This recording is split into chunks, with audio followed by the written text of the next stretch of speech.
This kid spent 6 months after the army doing absolutely nothing with his life, and honestly, he was thriving. Jin Si-woon, 23 years old, freshly discharged, glued to a monitor at an internet cafe grinding a battle royale called Loyal Ground like rent depended on it. 100 players drop from a plane, scavenge weapons, murder each other until one's left standing. You know the formula. And our boy didn't just play it, he clawed his way into the top 10 rankers in 3 months flat. The kind of player who'd let his friend bleed out on the floor if it meant securing the kill feed. Stone cold. The match he's in right now is down to the wire. 2 players have teamed up against him, which is cute. They push into a house, spot supplies on the ground, figure the place is empty. Classic mistake. Jin's been sitting in there like a spider in a web, and all anyone hears is a sound from the room. One teammate drops. The other panics, starts running, and catches a single shot straight through the dome. Winner. Jin Si-woon. He glances at the time on his monitor, and reality hits. School starts tomorrow. His mom texts him money for tuition, and suddenly the guilt lands heavier than any headshot he's ever taken. Walking home, he's doing that internal bargaining thing we've all done. Starting tomorrow, no more games.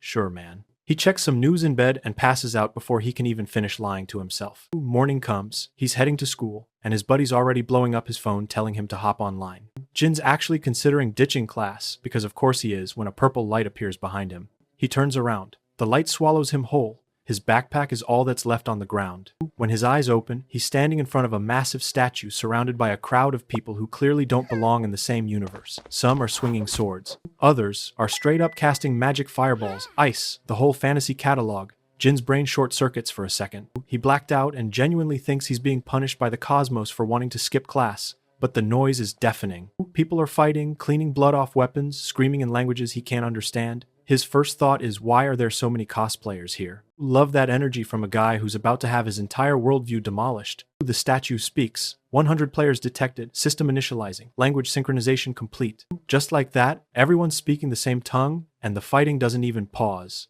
Some mage is screaming at an undead, accusing it of dragging him here, throwing everything he's got at the creature. The spell hits. Nothing happens. Because the thing is already dead. Now it's alive again. This place runs on a different set of rules. The system drops the game announcement and pay attention because this is where it gets real. The game is Cloyd Survival. Difficulty, easy. Top 90 out of 100 qualify. The map is a kingdom's capital and the top 10 get rewarded. Each day the map shrinks. If you die or the game ends, you return to your world. Players outside the top 90 never get to play again. Jin's brain does the math instantly. This is Loyal Ground. Same skeleton, different skin. Battle Royale with supernatural freaks instead of regular players. One problem though. Every single person around him radiates power that makes his bones ache. Mages, warriors, swordsmen, actual fighters from worlds where magic is Tuesday. And here's Jin Si-woon, a Korean internet cafe gamer with 0 abilities and excellent posture from sitting in a chair for 14 hours a day. Even if this is a dream, he does not want to die in it. Some massive dude stomps over and asks what he's staring at. Gets mad when Jin doesn't answer fast enough. Real original. But the countdown starts before things escalate. 2 seconds left. The big guy asks why Jin's laughing. And here's the thing about our boy. He's standing in a room full of killers from across the multiverse. He's got no powers, no weapon, no plan, and he cannot stop grinning. He points a finger and tells the mountain of a man that he has all the knowledge he needs to destroy people like him and survive. The game starts. Everyone drops from the sky like meteors. A swarm of players dive straight down toward the center prime loot territory. Jin's played enough Battle Royale to know better. He breaks off, aims for an isolated spot, and hits the ground like thunder. The landing almost makes him throw up, but he pushes through and sprints to the nearest house. No weapons, no abilities, and if a mage happened to land near him, that's just game over before it started. He slams the door shut, panting like he just survived a Mr. Beast elimination challenge for prize money. He peeks out the window, expecting the big guy to be charging after him. Just wind. He nearly collapses in relief. Time to loot. He bumps into a heavy crossbow on the ground floor, emphasis on heavy. The description wasn't kidding, but the second he grabs it, knowledge floods his brain. How to aim, how to reload, how to fire. For a Korean army sergeant, handling a weapon is muscle memory. He pulls the trigger, and the bolt fires out like a missile. This thing could punch through a tank. If he masters it, he's got a real shot at surviving. Nothing else in this house, so he moves on. Next building gives him a healing scroll. Tear it, and it heals you. Actual magic in his hands. But the real prize is sitting on a shelf glowing like it's begging to be noticed. A Black Star Chi Palm's martial arts book. He taps it and the book rips itself apart midair, the knowledge pouring directly into his body. His hands feel different, worn, like he'd been training for years. He picks up a fork from a plate, flicks it at the wall, and the thing embeds itself like a bullet. The author really said, instant martial arts download, and kept it moving. Our boy pulls the fork out, very satisfied with himself, and starts theorizing. If martial arts books exist here, magic books probably do too. This game just became a shopping spree. He loots until nightfall, searching house after house, stockpiling whatever he can find. That's when he notices a building with its light on. In Battle Royale, a lit house means one of two things: untouched loot or someone already camping inside, either a complete beginner or a serious hunter. Jin creeps in, crossbow ready, checking every corner. The stairs feel like they take an hour. He finds a lamp near a door, wonders if it's a trap, forces himself inside, and nothing. Empty. The relief nearly floors him. He'd psyched himself out over absolutely nothing. But in the drawer, he finds a ring that boosts strength by 20 points. The second he puts it on, his whole body feels lighter. The crossbow that was killing his arms? Weightless now. He checks his status window for the first time. The stats are pathetic, but thanks to the martial arts book, the system classified him as a martial artist, which feels generous for a guy whose greatest physical achievement was a 3-month gaming binge. Downstairs, he finds a second ring, a subspace storage ring. Hold an item, think subspace, and it stores your gear in a pocket dimension with limited space. Jin immediately starts loading it up and genuinely wishes this technology existed back on Earth. Same, honestly. Kill log says 99 players remain. One down already. He decides to keep farming until the count hits 90, then reassess. The house gives him consumables and throwing weapons that pair perfectly with his Dark Star skill. Night falls, and he's got a decision: stay safe or push his luck. The maniacs from the lobby are definitely roaming, but the top 10 need kills, so Jin heads out for one last location. The strength ring is a game changer, hours of walking, and he's not tired at all. Hunger and thirst still hit though. This game doesn't cut corners on realism. He's checking the map for food when something freezes the blood in his veins. A sound behind him. He dives behind a tree before his brain even processes what it is. A werewolf. Two of them actually, working together. Their claws shred through a tree trunk like paper. This is supposed to be a player versus player game, and nobody mentioned monsters on the map. Jin bolts, running on pure adrenaline, and throws himself into a house just ahead. The beasts follow. They're tracking his scent. Hiding won't work, so he decides to strike first. He lines up the crossbow, takes the shot, and nails the first werewolf straight through the skull. One down. He scrambles to reload. The strength ring makes it effortless, but the second wolf is already inside. It charges with murderous intent. Jin fires, but the beast shields its head with its hand. Our guy is pinned, about to get mauled, when he summons his subspace and rips out a knife. Dark Star skill activated.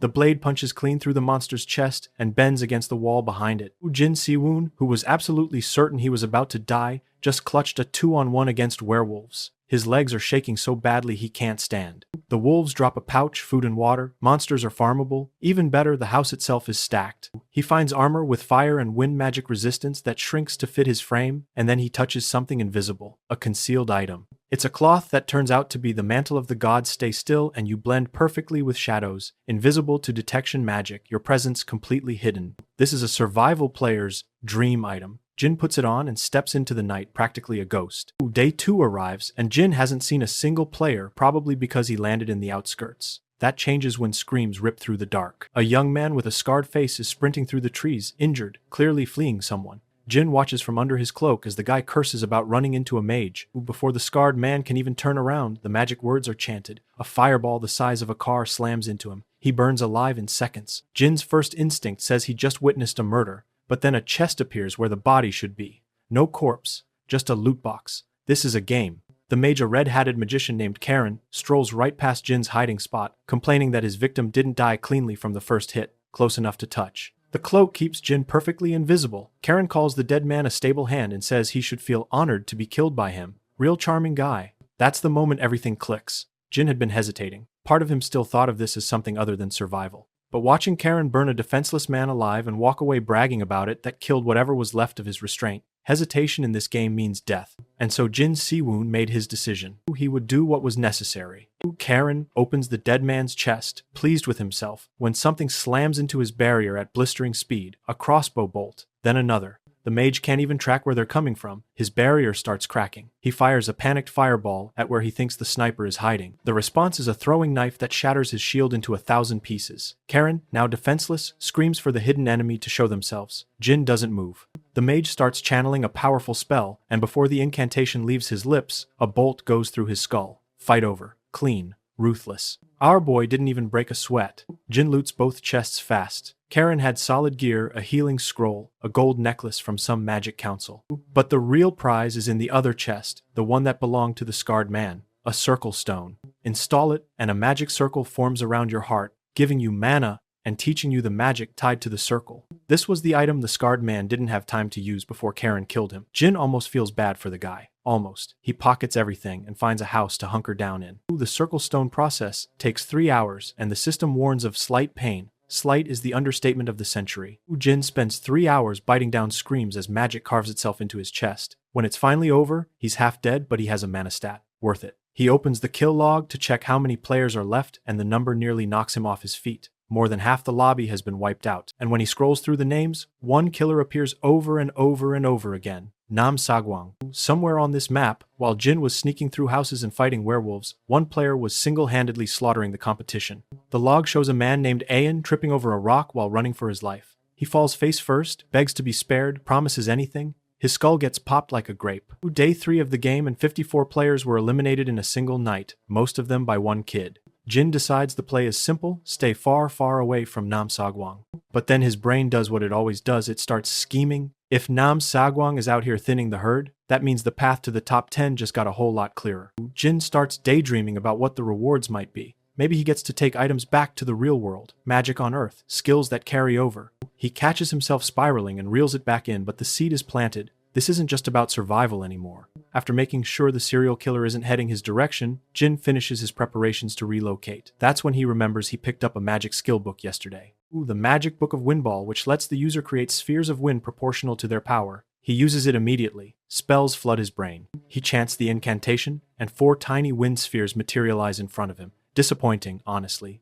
They look like someone sneezed them into existence. He flicks them away in frustration, and they detonate like grenades. Turns out those pathetic little balls pack serious concussive force. Not bad. One problem though, that single spell drained every drop of mana he had. Jin's running on fumes after casting 4 tiny wind bubbles. Mage career is off to a rough start. The livable zone keeps shrinking, so Jin hugs the edges of the map, scavenging everything he can. Player count is tanking and he wants to farm before the area gets too small to hide in. What he doesn't know is that someone's been watching him from above this entire time. An old man perched somewhere high, studying every move our boy makes with genuine interest. He decides to keep observing. Half a day later, Jin stumbles onto a cluster of houses littered with chests. A massacre happened here. His instincts scream that something's wrong, so he fires a wind ball at a nearby door. At first, he tries to shake the feeling off, but then he checks inside and finds the place soaked in blood. A wounded player is hiding here, someone skilled enough to survive this long but injured enough to be vulnerable. The loot temptation is real, but Jin turns around and walks away.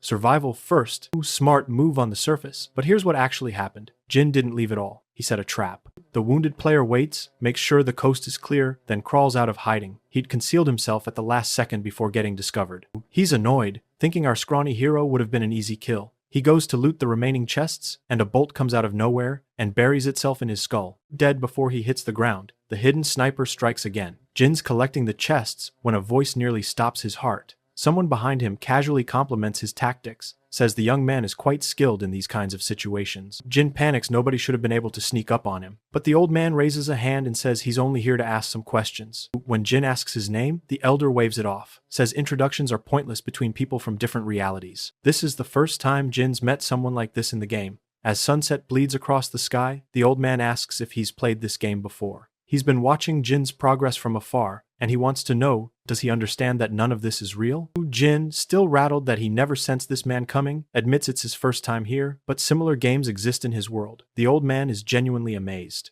A completely different reality with games that simulate this exact kind of combat. They notice night has fallen. When the old man asks about the size of the moon back on Earth, Jin realizes he never paid attention. The moon here is enormous compared to both their worlds. Jin warns that staying out in the open is dangerous, and the old man agrees, but his solution is to start leaping between trees like gravity is optional. He tells Jin to keep quiet and follow. Our geeky protagonist can barely keep up. At the time, Jin had no idea how much meeting this one man would affect his life. The two relocate to a high branch where Jin, terrified of falling, explains how his modern world created virtual games that mimic what's happening here. Jin wonders how long the elder was spying on him. The answer? Since the beginning. They landed in the same spot. The old man originally planned to spend the whole match alone, but he got curious about why and how they'd all been dragged here. Jin doesn't have answers either. He explains that the games back home are innocent pixels on screens. No actual death, and nobody knows why the creator brought real people into this. The old man gets it quickly. But to his intrigue, he calls this game someone's golden chance. Jin lays it out. Players don't actually die. The top 10 rewards are the items you've collected: gear, martial arts, skills. Unlike the old man, who's clearly a respected martial arts master in his own world, Jin is a nobody, a broke college dropout with nothing waiting for him. Magic and martial arts could pull him out of his misery. Powers like these could change everything. The old man bursts out laughing so loud that Jin has to physically shush him before every player on the map hears them. They realize neither of them even figured out how to access the game map yet. They spend the entire night talking. Jin explains the game mechanics in detail, how the map works, how looting works, everything a Battle Royale veteran would know. By morning, they finally climb down. The old man apologizes for wasting so much of his time, but Jin didn't mind. Honestly, sitting next to this man was the safest location on the entire map. Seeing how he'd learned a lot about the game from Jin, the old man asks how he can repay him. Jin doesn't hesitate. "Teach me your martial arts." The master goes quiet for a moment. Then he drops something that chills the air between them. "It would be complicated," he says, "because for this method to work, Jin must brace himself to meet his unavoidable demise. The shortcut to power comes at a heavy price." Jin reminds him that in this game, real death doesn't exist. The old man considers this. Then it might be possible. He checks Jin's inner energy, and the result is so pathetic that even his dog back home has more. Fair enough, Jin's from a world without magic. The old man instructs him to sit cross-legged. What follows is something the protagonist will never forget. The master explains that horrifying pain is coming, and Jin won't be able to react to it. Failure to endure means death. Then it begins. Every sense in Jin's body sharpens to a razor's edge. The air feels like knives on his skin. Each breath is lava in his lungs. He starts screaming in agony so intense, he's sure this is where it ends. But as he plunges deeper into the sensation, something shifts. He sees himself from outside his body, perfectly still beside the master, while internally his entire being is being torn apart and reassembled. It ends. Jin throws up. The old man nods approvingly. Surviving that method means the boy has potential. He changed the flow of chi inside Jin and used a fragment of his own soul to create an absorption gate. Normally, humans can only absorb chi through breathing. This gate changes the rules entirely. The master explains how it works. Every living thing has vital energy, flesh, mind, and spirit all connected by it. When someone dies, that energy doesn't vanish. It scatters back into nature like a water drop exploding on concrete. Some people figured out how to steal that energy from the dead, but the stolen power wasn't theirs. Many lost control. Many died from the internal chaos. What the old man just gave Jin is a version of this technique, but filtered through a gate made from a soul fragment, with his body twisted into a perfect vessel for absorbed chi. Jin immediately connects the dots. The old man gave him this technique because of the game. The master noticed that when players die, their energy lingers instead of dispersing. A technique that requires killing to power up would be evil in any normal world. In a game where death isn't permanent and energy just sits there waiting to be collected, it's perfect. If Jin keeps killing to survive, he'll become monstrously powerful by the end. The master decides it's time to go. Jin demands his name. The old man introduces himself as the Serene Immortal, Jang Dochin, and names the technique the Unrestrained Inner Energy Technique. Jin bows with genuine gratitude, and the immortal tells him to work hard and gradually increase his strength. Dochin pulls up the map the one Jin taught him to use, says he looks forward to their next meeting, and disappears so fast that Jin can only blink at the empty space where he stood. Our boy immediately wishes he had a movement technique like that. Back to grinding, Jin heads for the map's outskirts, but without the master's speed, the old man had carried both of them to the center in an instant. The walk takes half a day. He finds a house with a lantern still lit, either empty or occupied by a clueless beginner. He clears it quietly. Nothing but food and a small healing scroll. Disappointing, but he hasn't slept since the night he spent talking with Dochin, so he crashes hard. Day 5, Jin's enjoying the last moments of sleep when footsteps creak through the house. A warrior opens the bedroom door looking for a place to rest and finds a crossbow pointed at his face. Jin fires, but the samurai cuts the bolt mid-air. Skilled reflexes. Jin throws knives. The samurai charges through them, taking damage but not stopping, screaming about the dishonor of concealed weapons. Jin grabs him by the skull and slams him into the floor, kicks the sword away. The warrior known as Xiaolong starts begging, surrendering all his belongings, complaining about how hard this game is. Jin couldn't care less. His beautiful dream got interrupted. He drives a blade through the man's head without a second thought, and then something happens that changes everything. The chest the samurai leaves behind has a green aura hovering around it. Jin recognizes it instantly, the energy the master described. Even the blood on his fingers radiates with it. This is chi. The absorption gate activates. Power floods into his body like electricity through a wire. One kill, one person's life energy, and Jin already feels lighter, stronger, filled with something he's never had before. He checks his status window, internal energy stat unlocked. 20 points that pulse like a living thing inside him. The old man's gift is real. And now Jin wants more even without getting his hands dirty. He opens the kill log and the number freezes him. Day 5. 76 players eliminated. While he watches, the count drops from 24 to 23. Nam Sagwang just killed someone named Calvert Stappen. Somewhere on the map, a player utters the name of his killer with his dying breath and dissolves into a chest. Nam Sagwang checks his own log, annoyed that the guy who attacked first turned out to be incredibly weak. 22 remain. For some reason, the name Jin Siwoon in the log catches the martial artist's eye. Jin decides to avoid Nam Sagwang at all costs. He looted up the house. The samurai's gear was mediocre, which actually means the guy could have won the fight if he'd found better items. Tough luck. Jin vanishes into the wilderness and stays invisible. 7 days pass. Every house he raids gives him garbage. His luck at the start of the game was incredible now. Everything he acquires from hunting is absolutely useless. The outskirt strategy keeps him alive but starving for quality loot. Day 12, he's standing in front of a bear, exhausted from eating jerky, calculating that only 20 players remain. He sticks his hand outside the safe zone and feels instant paralysis frozen solid. The cautious players are all hiding. The only person still actively hunting is the madman. Then Jin spots a massive cloud forming over a nearby area. A fight. A big one. A coalition of powerful players banded together to take down Nam Sagwang. The martial artist finds it pathetic, all of them ganging up on a single child, but he's happy they saved him the effort of hunting them down. He asks if they braced themselves for death before coming here, then he jumps into the air. The coalition thinks he's running. He grabs one of their skulls and pops it with his bare hand like a balloon. The horror spreads across every face in that group. Nam Sagwang tears through them like they're made of wet paper. This isn't a fight, it's a slaughterhouse. The kill log scrolls faster than Jin can read it. Players are getting butchered left and right, and our protagonist watches from a safe distance, genuinely horrified, wondering what kind of cheat code this kid is running. The weak couldn't do a thing. Nam Sagwang finishes, annoyed that he's soaked in the sticky blood of his enemies, and wanders off to find a place to wash. Night falls. An elf, with pointy ears, arrives at the carnage and finds a bloody staff he recognizes. It belonged to his peer, his student Elizabeth. He swears an oath in the name of escrow to avenge his fallen comrade. 89 out of 100 players eliminated. Jin needs one more death to enter the top 10. He also knows he needs better gear to even dream of competing with Nam Sagwang. He spots a mansion that'll be swallowed by the Forbidden Zone by morning and races to claim it. Inside, the place is gorgeous, nothing like the rundown shacks he's been scavenging. He finds Royal Guard armor that requires 110 strength to equip. Jin's sitting at a pathetic 30. He has to leave it behind, but the mansion keeps giving. An elixir of insight that boosts inner energy with a 3-hour cooldown, a martial arts book, Secrets of the Unbreakable Fist, and just as he's thinking about finding a safe spot to use these items, his foot hits something hollow. A hidden entrance, the Dimensions Warehouse. Before he can go down, the world explodes. Jin throws himself out a window on pure instinct and crashes into the bushes outside. He scrambles to make sense of what just happened and spots the mage from the lobby, the elf, floating in front of the mansion, but the elf isn't looking at Jin. He's addressing Nam Sagwang, who apparently survived the blast, pointing out that the young man truly earned his impressive kill count by skill alone to have survived that explosion. The elf, called Escrow, promises he'll never forget the name Nam Sagwang. The martial artist tells him to stop overestimating himself and just fight already.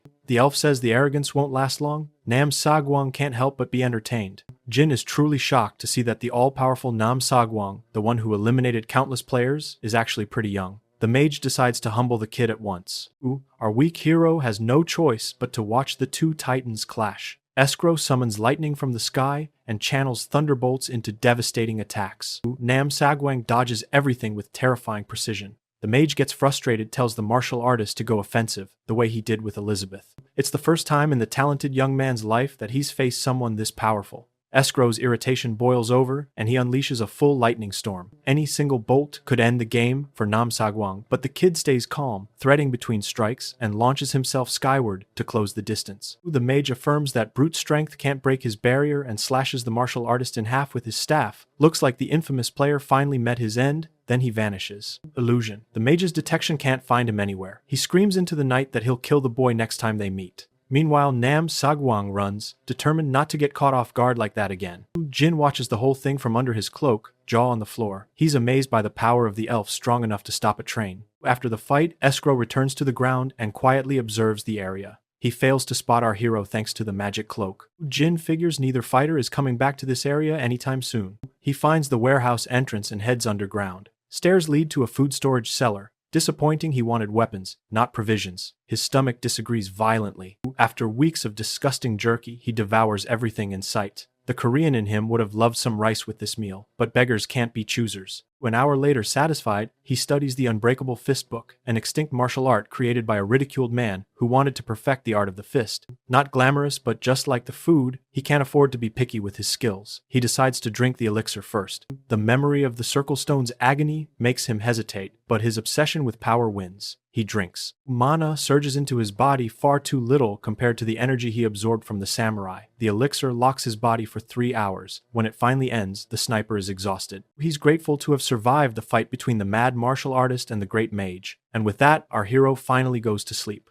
Day 13. He opens the trapdoor of the warehouse and finds himself right next to the forbidden zone. Kill log says 10 survivors remain. He made the top 10. But one entry makes his chest tighten. The old man Jang Dochin took his own life. Jin figures the master, knowing death isn't real here, must have tried some extreme training method. It's the only explanation that makes sense. Still, it stings that he only entered the top 10 because his teacher died. His cloak snags on the edge of the restricted area. The map's closing in fast. He moves before the zone swallows him. The plan is to dodge fights, climb the leaderboard passively. For someone as weak as him, avoiding combat is the safest path. Then a massive fireball nearly takes his head off. The elf mage Escrow is hovering in front of him, disappointed that his detection item found a nameless marksman instead of Nam Sagwang. Jin curses himself. He'd gotten so excited about his newfound speed after absorbing energy that he forgot to stay careful. Escrow demands to know where Nam Sagwang is. Answer correctly or die. Jin truthfully says he has no idea. The mage tells the marksman he'll be terminated if he can't provide the location of his target. But little did the elf know, his target was closer than anticipated.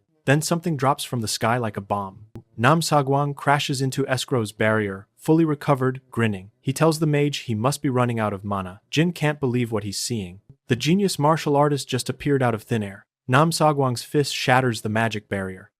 Escrow laughs it off, says brute strength can't hurt him, then starts bleeding. Nam Sagwang asks if the elf is familiar with Gangi. Among those arts is one called Shuging, and the martial artist is shocked to find himself forced to resort to it. He tells Escrow to feel honored he's the first player to suffer this technique. The elf's vocal cords are ripped clean out. No voice means no incantations. No incantations means no spells. The little beast tells the elf he could have been one of the strongest in the game if he hadn't picked a fight with the wrong person. Jin decides this is a miracle and starts running while the monsters are busy with each other, but he can't look away. Escrow takes a blade to the gut. The untouchable Grand Mage, humiliated, helpless, completely at the mercy of the martial artist. Watching the proud elf get dismantled is a captivating spectacle. And the only thought running through Jin's mind isn't fear or sympathy, it's hunger. How much would his strength grow if he absorbed the life energy of both these titans? Nam Sagwang mocks the dying elf, laughing that he can't even speak his last words. But Escrow doesn't need a voice. Through telepathy, he tells the martial artist about Elizabeth, his favorite student, rejected by society and academia alike because of her gender. Everything he regretted. Nam Sagwang shrugs, says she must have been dressed like a man because he doesn't remember killing a girl. Then the sky turns orange. Everything was set in place to finally take down the martial artist. Nam Sagwang didn't understand what the dying man was trying to say, but Jin noticed something wrong immediately. He looked up. From the heavens, a meteor descended on the map. Nam Sagwang argued this should have been impossible. He'd taken the mage's ability to chant spells. Escrow revealed that as a great mage, he could sacrifice his mana and life force to cast Armageddon, the final spell. No incantation required. Nam Sagwang runs, feeling the elf intends to drag him to the grave. Jin runs too, regretting not fleeing sooner.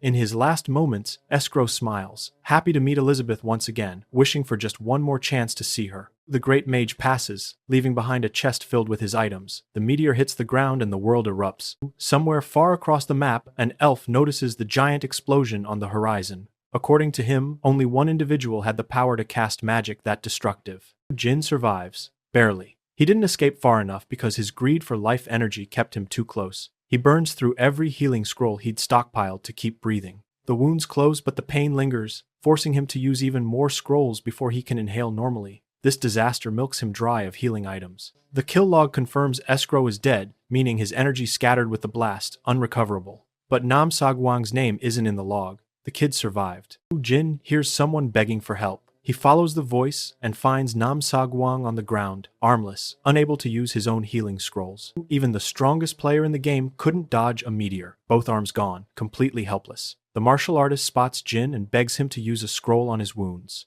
Promises to make Jin the winner, swears his help is worth it, tries to persuade him that this alliance would be crucial, but Jin can only stare at the items around him. The life energy radiating off this broken body. He tells the martial artist that he's curious about the items that made Nam Sagwang the strongest player, and that seeing him in this pathetic state is quite the surprise. Nam Sagwang claims most of his loot didn't even come from the game. Jin introduces himself to the boy he's about to kill. Nam Sagwang accepts his fate. With his last breath, he swears he'll never forget the name Jin Siwoon. A blade goes through his skull. Our hero feels strange. The kid looked young, but the absorption begins immediately, and the volume of life energy pouring into him buries whatever guilt might have surfaced. Nam Sagwang was loaded. Jin's body fills with chi he's never felt before, an insane amount. The kill log updates. 8 survivors remain, and the entire game just learned that Nam Sagwang fell to Jin Siwoon. The cat is dead. Now the mice come out. Jin opens Nam Sagwang's chest and finds rings that boost agility, strength, stamina, and magic resistance. The mad martial artist claimed he didn't use gear.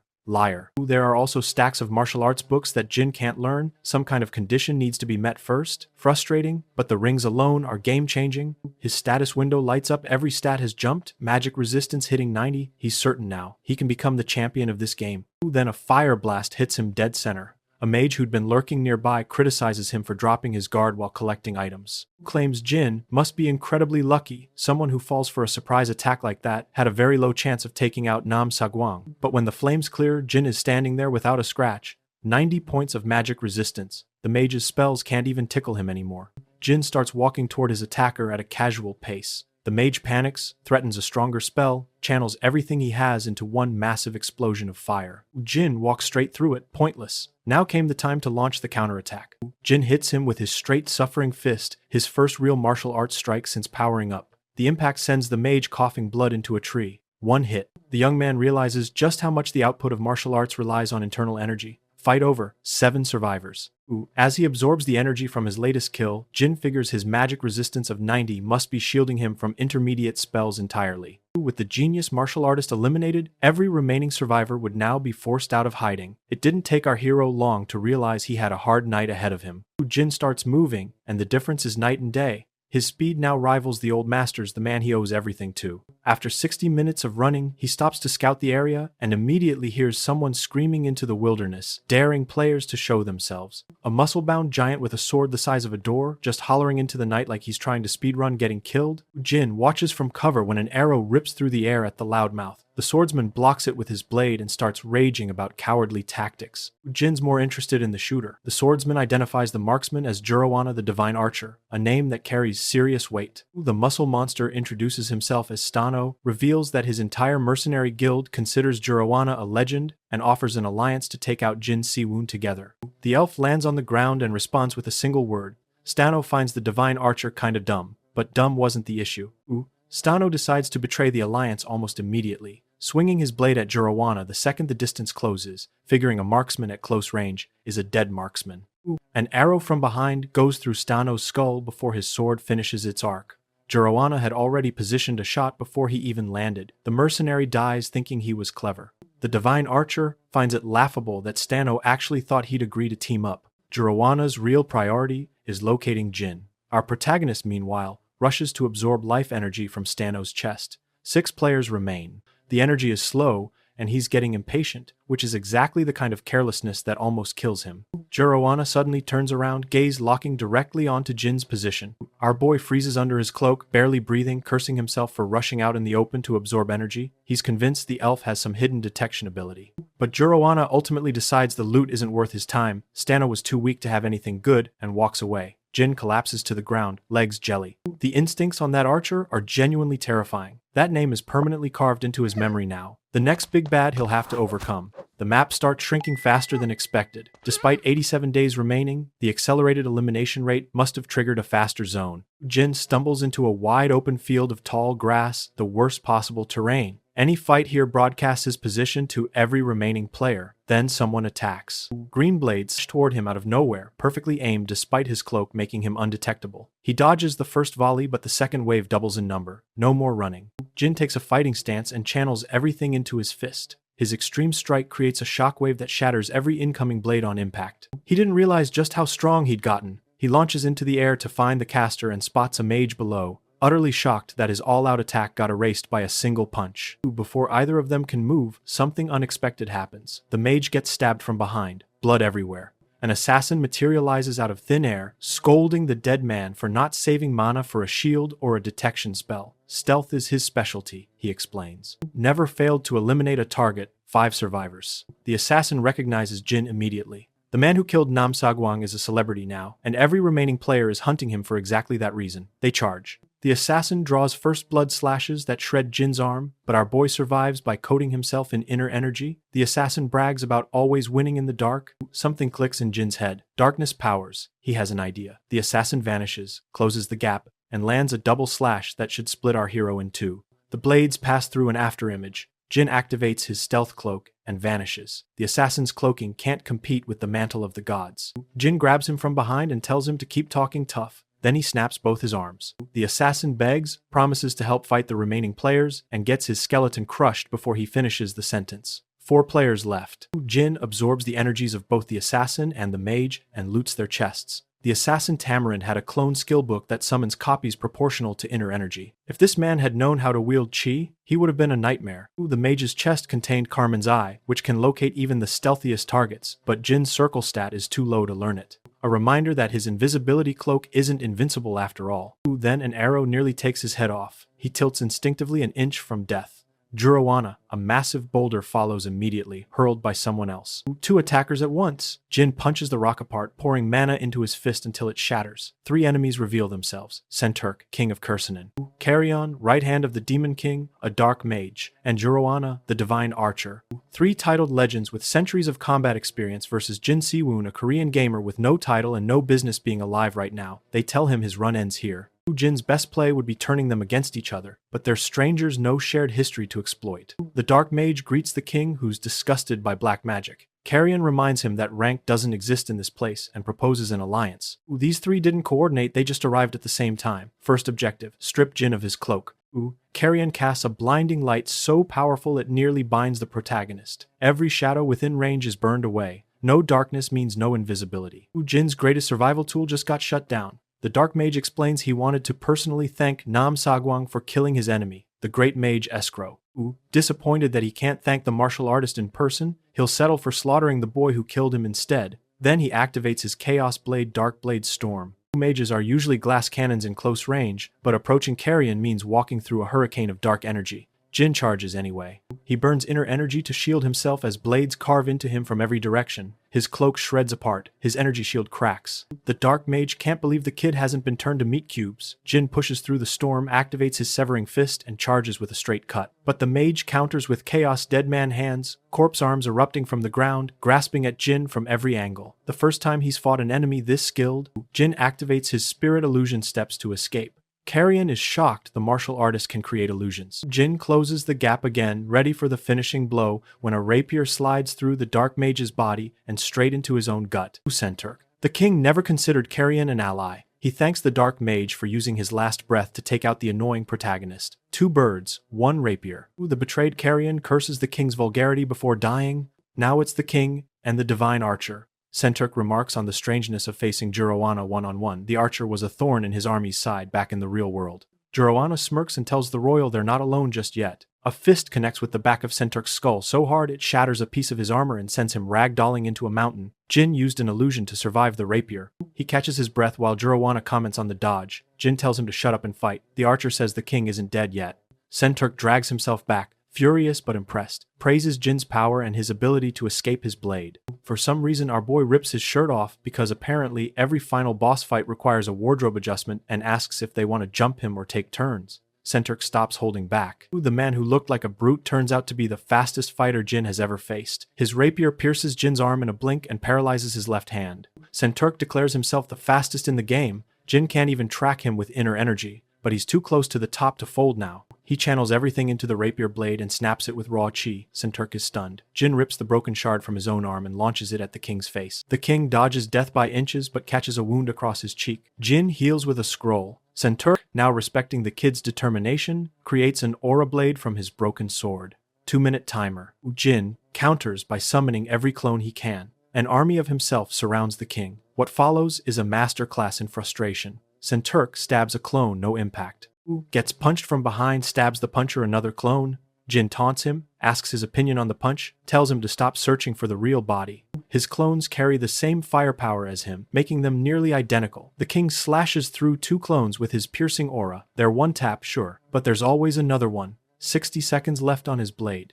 The archer watches from afar, getting bored, urging them to finish already. Jin appears right in front of Sinturk. The king thrusts, stabs through another clone. Blood splatters but zero impact. His rage erupts. He screams that he doesn't care about the game anymore. His only desire is to butcher Jin Siwon. The elf compares him to the Emperor of Madness. Sinturk executes a massive thrust that deletes 2 copies at once. 2 martial artists remain 50/50 odds. They both charge. The king dodges the first punch, gets hit by the second through his gut. He stabs the one that punched him in the head. Blade slides through like air. Another fake. One left. Has to be the real one. The king declares he'll finish this in one blow. Jin doesn't even respond. They charge. Jin blocks the king's arm with a kick. Sinturk acknowledges the skill, then unleashes Aura Blade Lightning Storm. A burst of energy so devastating it blows Jin's leg clean off. Our hero hits the ground screaming. The king smiles. Jin bargains, offers to help fight the archer. Gets stabbed in the gut. Fight over. Sinturk won inside his 2-minute window and admits he would have lost if it went any longer. Then his face drops. No impact on the stab.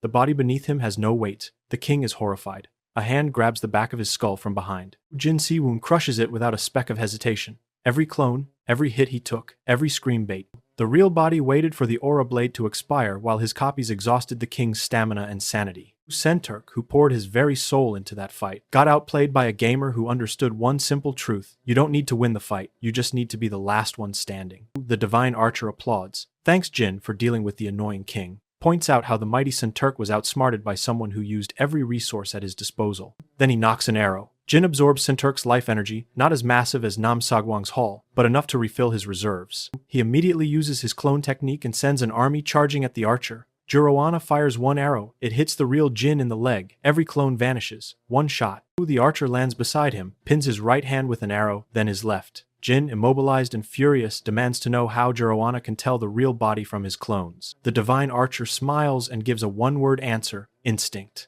He acknowledges how far Jin struggled to make it here. Jin tells him to just end it. An arrow goes through his skull. Second place. The game screen confirms it's over. Jin blames himself for being careless. Second place stings despite being impressive.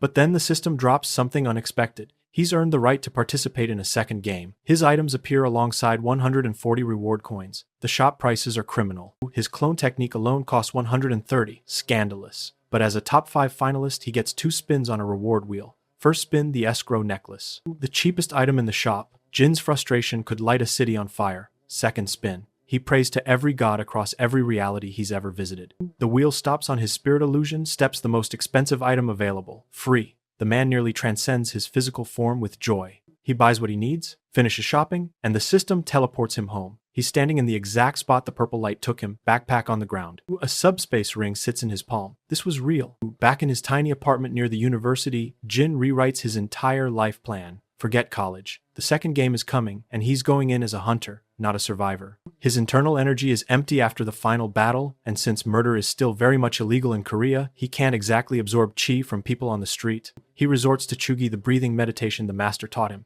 Back in the game, Jin explained that Chugi would restore energy over time, though slower than absorption. Jin asked if he could ever reach the master's level through training alone. The old man laughed, said the kid might get himself killed walking that path, but there was no way to know if Jin was a weak nobody or a sleeping monster waiting to wake up. 4 hours of meditation. The result is pitiful, barely a trickle of energy. Real life is starved of chi. Jin gives up on meditation for now and organizes his loot. He tests the 30-coin Iron Fist martial art book and is relieved to find the game's system still works on Earth. The skill absorbs instantly. His punches and kicks connect but feel weak without energy reserves. The gold escrow necklace turns out to be worth roughly 10 million won. Even the cheapest game item is a fortune on Earth. He realizes 10 of these necklaces could set him up for life. There's also an elixir that guarantees 1 year of disease-free living, something sick millionaires would pay a staggering price for. This game isn't just about power. It's a money printer. His stomach reminds him he survived 13 days on jerky. He heads to Grandma's restaurant and orders the one-set meal, a monthly luxury he'd missed more than anything. The moment white rice touches his tongue, tears start rolling down his face. The old owner tells him to stop crying. He's a grown man. Jin claims the flavor just overwhelmed him. She tells him to finish the plate and ask for seconds if he wants. He confirms what he suspected: time in the game doesn't match time on Earth. Barely any time has passed here. Back outside, Jin remembers the strength ring.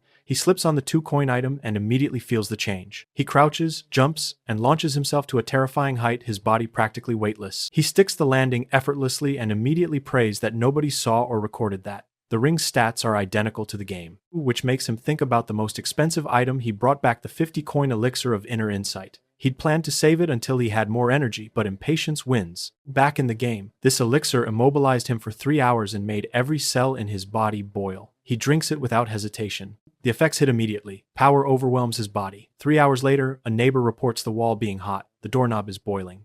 The old lady downstairs is told to call emergency services instead of police. Officers arrive. The neighbor insists this isn't a normal fire. An officer grabs the doorknob and burns his hand. They knock, demanding entry. Jin opens the door looking like death. The officers explain they're responding to a fire complaint. Jin tells them he has a fever and cranked the boiler too high. Asks why the fire department isn't here instead. They offer an ambulance. He declines. The cops leave, telling the neighbor to stop wasting their time. Alone again, Jin closes the door. He nearly died. The supreme blanket technique saved his life barely. Game items aren't fully safe in the real world, but something has changed. He presses a palm against his chair and the thing shatters into pieces. He decides to buy a replacement with item money. The next day, Jin heads to an outdoor gym to train his martial arts. The place is packed way too crowded for his taste at this hour. He's considering switching to night workouts when something catches his eye. A group of high school thugs at the foot of the mountain, smoking. One of them a girl asking if the boss really wanted to see her. An old man approaches them and points out that smoking is forbidden here. One of the kids tells him to get lost, says not even his parents care about his behavior. The old man calmly says the reminder must have been a mistake. The thug takes it as an insult and raises his fist at the elder.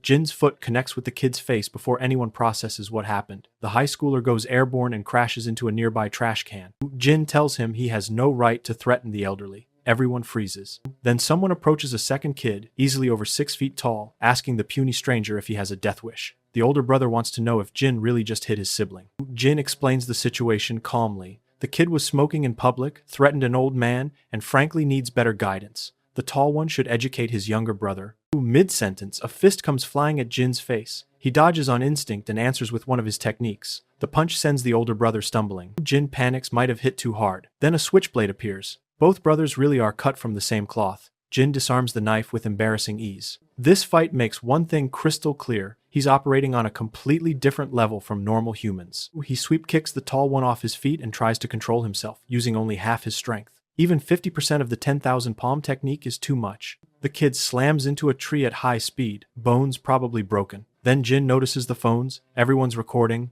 He immediately starts doing damage control, shouting that his opponent is an actor, that this was a stunt. Very convincing choreography, nothing to see here. He tells the miner to stop smoking and ditch the switchblades, then bolts. Running through the streets, he's hit with a sobering realization. He could have killed that kid. His skills were downloaded instantly through the game system, but actual control, the kind that stops you from caving in a teenager's ribcage, only comes with time. 30 days pass. Jin meditates religiously, building energy drop by drop. Then his phone rings. Mom. She's worried he hasn't called. Asks about university. Jin lies, says everything is great. Doesn't mention that he abandoned school entirely. He asks about his father. His dad got hit by a car. A delivery run. Some driver blew through a red light. Surgery costs 2 million won, and insurance won't cover it. His mother cries on the phone, ashamed to even ask her son for the money she'd already sent him for tuition. Jin's parents spent their entire lives bouncing between rented apartments. His father's paychecks shrank with every job change. Jin was nothing but a financial burden on people who were already drowning. He reaches into his subspace, tells his mom he might have a way to help. She apologizes for troubling him. He ends the call and moves. The escrow necklace goes to a jewelry shop. The owner recognizes it as ancient pure gold, something beyond ordinary craftsmanship. Jin claims it's a family heirloom. He sells it fast, knowing the shopkeeper's smile means he got lowballed. His father needs surgery today, not next week. He wires the money to his mother, who calls back baffled by the amount, terrified he took out a loan. He lies again, part-time job savings. Tells her he can't visit the hospital. Hangs up before his voice betrays him. For the future, he decides he needs a smarter way to sell items. Later, alone in his room, he overhears 2 high schoolers outside mocking a video supposed CGI of someone chanting real magic. Jin's blood runs cold. He recognizes those spells. Another Korean player exists. The video keeps getting deleted and re-uploaded in an endless loop. Jin never considered what other players appearing on Earth might mean. Meanwhile, in some office, a man is screaming into a phone, promising to scrub the internet clean. He hangs up and demands a report on the Korean player in the videos. When a subordinate explains they can't control how many civilians enter the games, the boss hurls a heavy object at his head. He's furious that random nobodies are acquiring abilities outside their organization's control. He orders his men to round up every player dumb enough to post their powers online.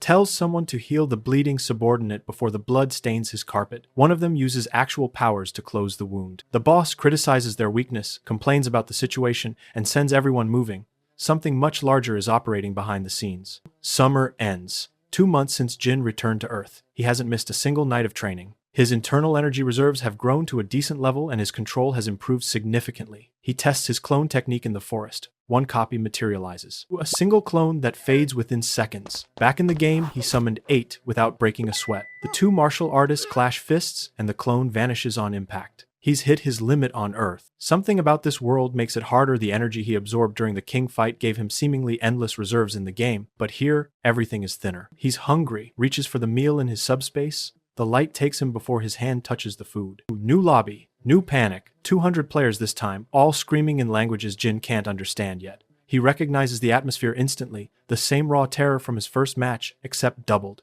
The system kicks in with language synchronization, and then something catches Jin off guard. A tutorial begins. This didn't exist in his game. More beginners this time. He can't help but smile. While everyone else is drowning in confusion, he's already done this. Only then does he notice someone standing on top of the statue. Judging from the uniform, it's a high school student. Jin's chest tightens. This is his first time seeing another Korean in the game. The kid notices him back almost immediately. Jin's first reaction is exhaustion. Another Gen Alpha high schooler trying to aura farm by standing on the highest point in the room, but he quickly clocks that this player isn't a beginner. Even so, he can't imagine the kid having more potential than Nam Sa-gwang. 200 players. The rules drop. Top 200 qualify, top 20 get rewards. Jin does the math. This is a safe match. No risk of permanent elimination. He can play as aggressively as he wants. This is where he stops being a survivor and starts being a predator. But then, an unexpected rule hits. Duos. Players can choose a partner from the lobby. If at least one survives, both qualify.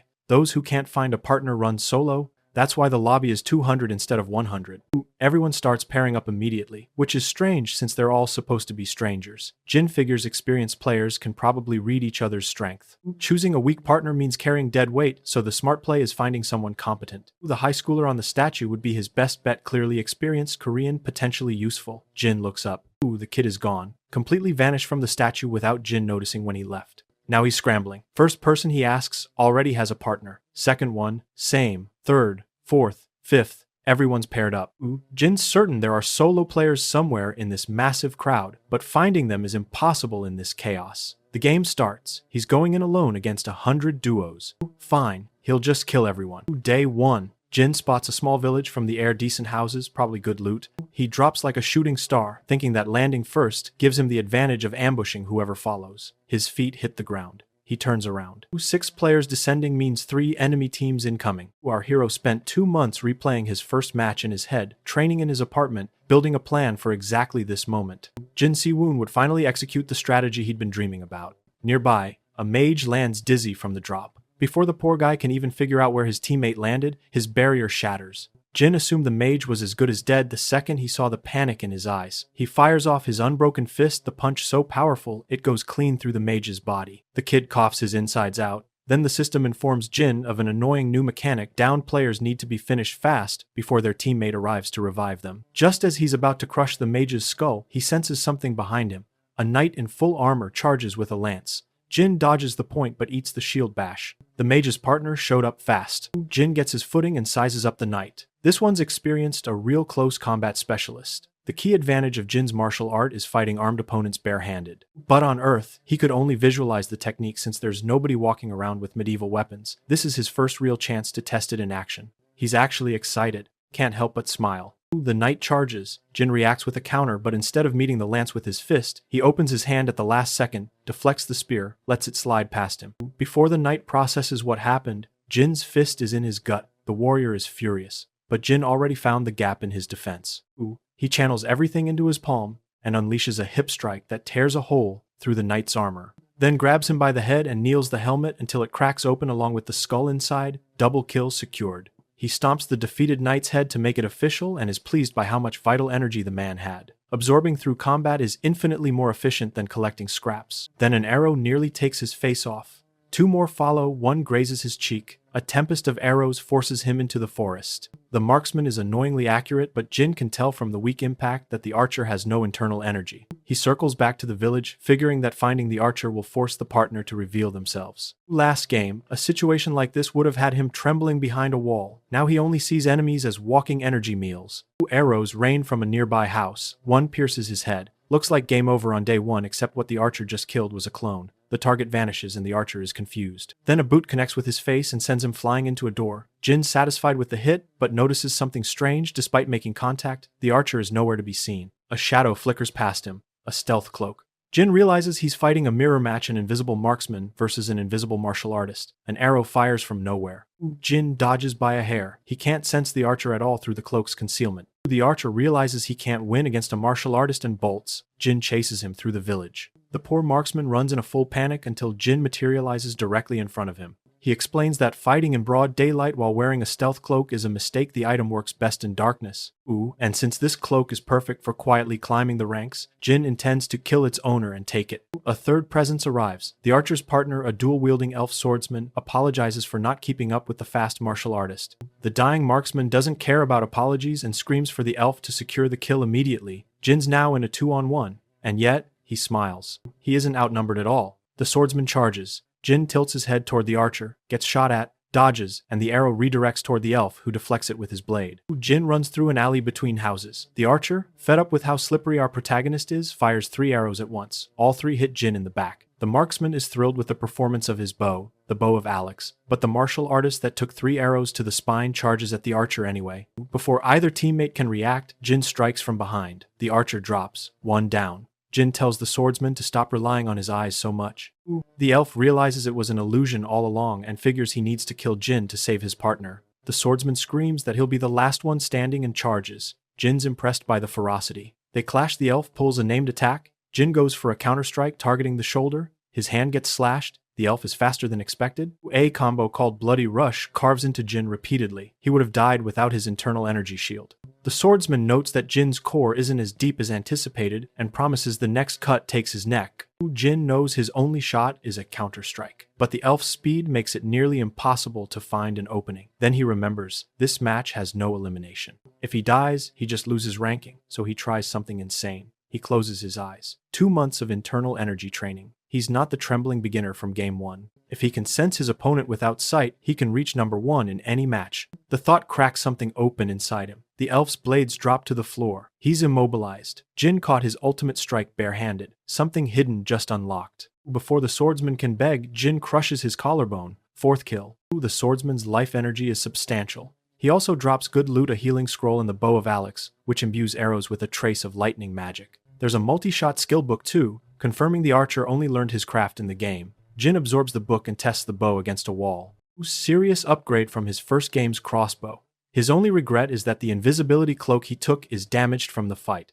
It won't function until repaired by a special scroll or craftsman. He keeps it anyway and checks the remaining items. Jin decides to ignore the last team in the village for now and focus on resting and scavenging. The houses mostly yield low-tier garbage, too many buildings, too spread out. He starts praying for one decent item. Then he spots something outside, an unusually tall structure in the center of the village. Towers like that usually contain quality loot. He rushes in and closes the door behind him. After searching almost every floor, nothing. He punches the wall in frustration. His luck in this game swings between God tier and absolutely cursed. That's when he spots the last remaining team through a window. 2 players heading straight for the tower. They see the closed door and assume they're the first ones here. They enter, excited about healing scrolls on the ground floor. What they don't know is that Jin skipped those scrolls on purpose. He has too many already. He accidentally created the perfect trap. The beginners spot a shadow on the ground above them. Jin drops from the ceiling with a completely unnecessary but spectacular pirouette and smashes through the mage's barrier on landing.